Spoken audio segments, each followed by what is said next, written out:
In fact, let's break down those two things. So you've got La Victoria, which is in Peru. You've got Iska Iska, which is in Bolivia.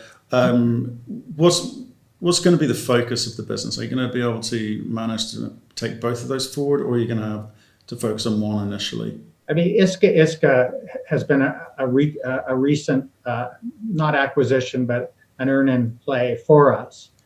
This came about we've been spending 3-4 years working away on the Peruvian project, and we were having issues in 2018 with a community in the northern part of the property where our target was up in the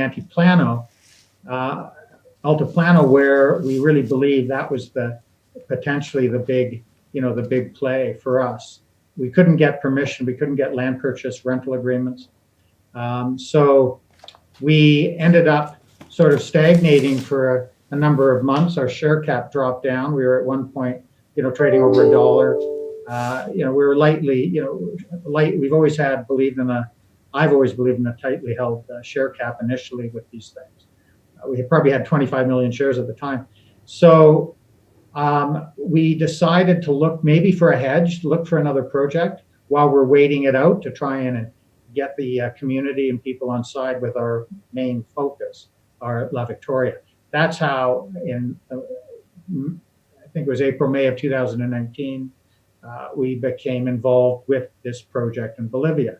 The reason that we chose Bolivia was that a friend of Dr. Pearson's, Dr. Osvaldo Arce, he being a Bolivian, born and raised in Bolivia, president of the Bolivian Geological Society.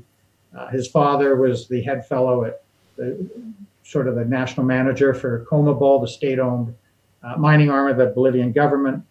Dr. Osvaldo had written books on different deposits in Bolivia, southern Bolivia primarily, which is deemed as the world's largest jurisdiction for silver deposits such as Cerro Rico, San Cristobal. He had been on our property, hired by us a year prior in Peru. So we knew him fairly well.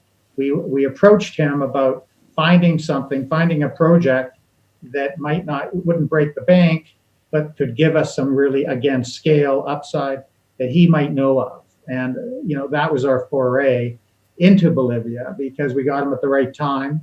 And we did some due diligence on a project called Iska Iska in 40 kilometers north of Tupiza in the department of Potasi, where you have the likes of Pan American Silver and such.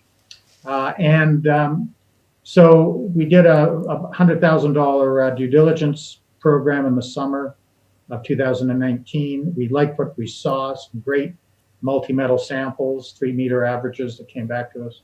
We decided to move forward. So Dr. Osvaldo, who had worked on this particular property, 9 square kilometer silver polymetallic prospect, never been drilled. He basically knew the property. 2016 was hired to look at it. Private ownership, no royalty, road accessible. He thought this would be ideal for Eloro in our situation at the time. I'm not quite clear. Are you saying that you have kind of segued focus from Peru to Bolivia now as a result of issues in Peru? And Iska Iska is the core focus, yeah? And today, because of what we've developed, the due diligence process and the deal that we basically completed in January of 2020 on Iska Iska, it's drill ready. Underground, old colonial underground workings have been modernized somewhat. So we are ready to move quickly on a drilling program. So that's why our focus right now is primarily on Iska Iska